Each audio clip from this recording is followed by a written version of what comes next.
আমরা যারা ব্যাংককের মাঝে মধ্যে যাই, বিশেষ করে বাংলাদেশ থেকে, সাধারণত আমরা গিয়ে এখানে খাবারের কথা চিন্তা করি। জানি ব্যাংককের রাস্তার অনেক ফুটপাতের ছোট ছোট দোকান আছে, যেগুলোকে সারা বিশ্বব্যাপী স্ট্রিট ফুড নামে পরিচিত।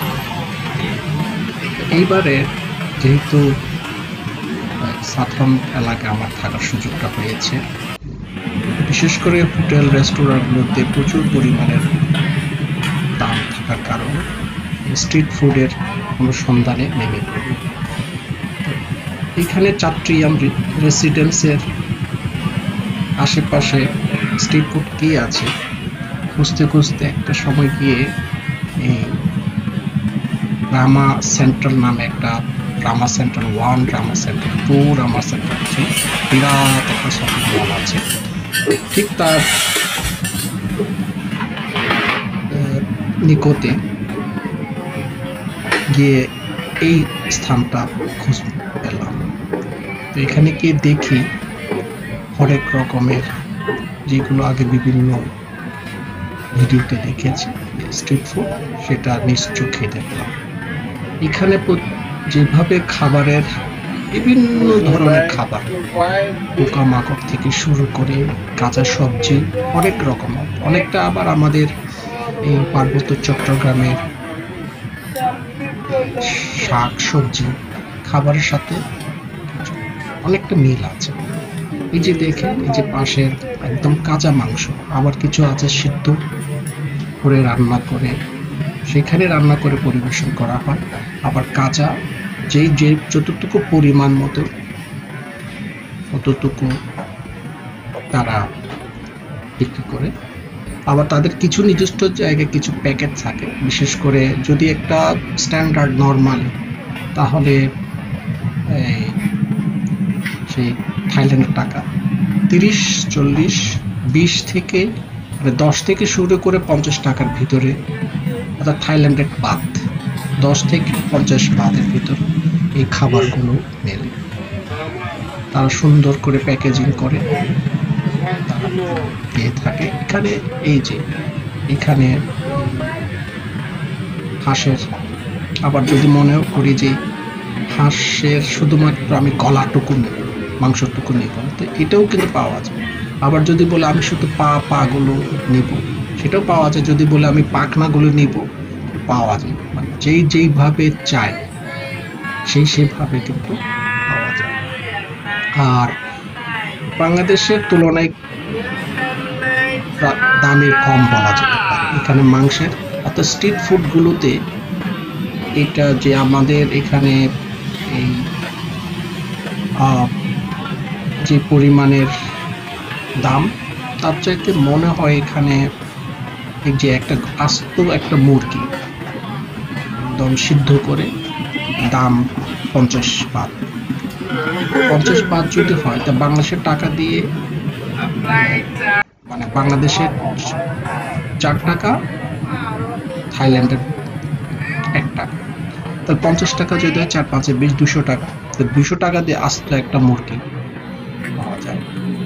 আর এখানে পাশে এই মিষ্টিও কিছু মিষ্টির দোকানও বা মিষ্টিও কিন্তু পরিবেশন করা হয়, যে মিষ্টিগুলো ফুটপাতে পাওয়া যায়, অথচ আমাদের দেশে এই মিষ্টিগুলো বিভিন্ন সুইট মিট অর্থাৎ মিষ্টির দোকানে থাকে। কিন্তু এই মিষ্টিগুলো তারা কিন্তু এখানে এই স্ট্রিট ফুডেও কিন্তু দেখা যায়। আবার এই ডিম হরেক কালার, অনেক রকম কালার, জানি না এটা তারা নিজেরাই কালার করেছে কিনা বা আদতে এটা অরিজিনাল কালার কিনা। আবার এই যে ঝিনুক একদম সিদ্ধ করে আবার এই প্যাকেট করে, আবার এখানে যে খাবারগুলো কমপ্লিটলি প্যাকেট করে আপনি ওখানে দাঁড়িয়ে খেতে পারেন, আবার নিয়ে যেতে পারেন। এই যে যেগুলো, এটা গাছের গুঁড়ো পোকা, এটা আমি নিজেও খেয়েছি। এইরকম একটা প্যাকেট নিয়ে দুই ধরনের, একটা হচ্ছে একদম মচমচে ভাজা, আর হচ্ছে হালকা পাতলা ভাজা। হালকা পাতলা ভাজাটা সেটা একটু তেলের পরিমাণ, অর্থাৎ ভিতরে যে ভিটামিনের যে পরিমাণটা একটু বেশি। আর এগুলো এই যে 600, এগুলো হচ্ছে এক পিস 35 টাকা, আর এটা হচ্ছে 15 টাকা, 10 টাকা এই প্যাকেটগুলো, এক প্যাকেট 20 টাকা, 20 টাকা বাংলাদেশ টাকা দিয়ে প্রায় 80 টাকা। তাহলে আবার অথচ আমাদের দেশে এটা খেতে গেলে নিশ্চয়ই 1500 থেকে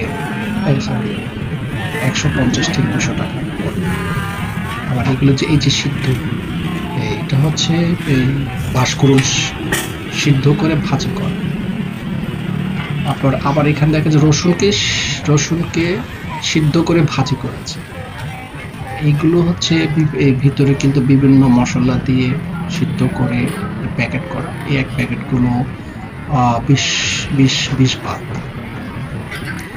এইভাবে এই যে এইটা হচ্ছে বাঁশকুড়ুলকে সিদ্ধ করে এটা তারা বিক্রি করে। এটাও সিদ্ধ করে কমপ্লিটলি তারা সিদ্ধ করে বিক্রি করে, জাস্ট নিয়ে গিয়ে খাওয়ার মতো প্রসেস করে তারা রাখে। আর এখানে হরেক রকমের মশলাযুক্ত খাবার,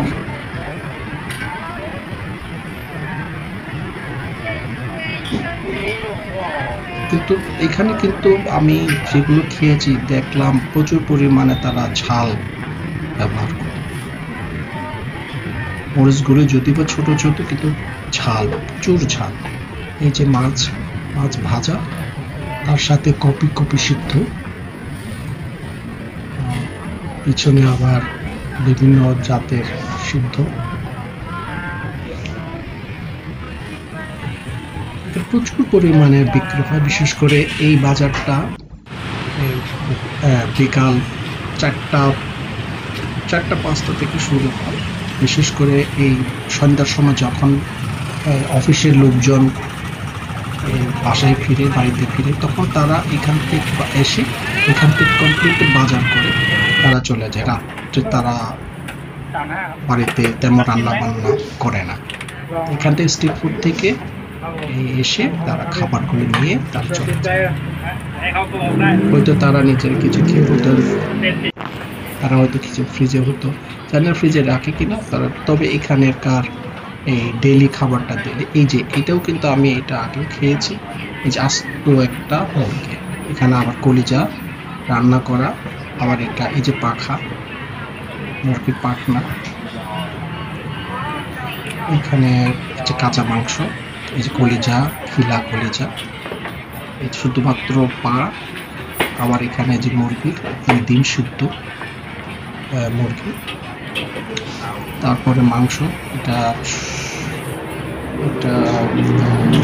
গরু, এই পাশে এটা হচ্ছে গরুর মাংস, এই পাশেটা হচ্ছে এটা শুকরের মাংস, আর এটা হচ্ছে ছাগলের মাংস। এটা হচ্ছে আবার চপস্টিক, মাংসের চপ করে এই চপস্টিক করে বিক্রি করা হচ্ছে। এগুলোকে আবার বিভিন্ন প্রসেস মিট। এটা হচ্ছে ভাত, এই যে ভাতগুলো কিন্তু এটা প্যাকেট করে। সাধারণত আমাদের দেশের ভাতগুলো শুধুমাত্র যেটা একটু আটা ভাব, এখানে থাইল্যান্ডের ভাতগুলো কিন্তু আটা একটা ভাব আছে। আমাদের এখানে বাংলাদেশে যে বিনি ভাত যেটাকে বলে, কিন্তু বিনি ভাতের মতো কমপ্লিটলি আটা না, কিন্তু মানে একটু করে এই বিনি ভাতের মতো কমপ্লিটলি না।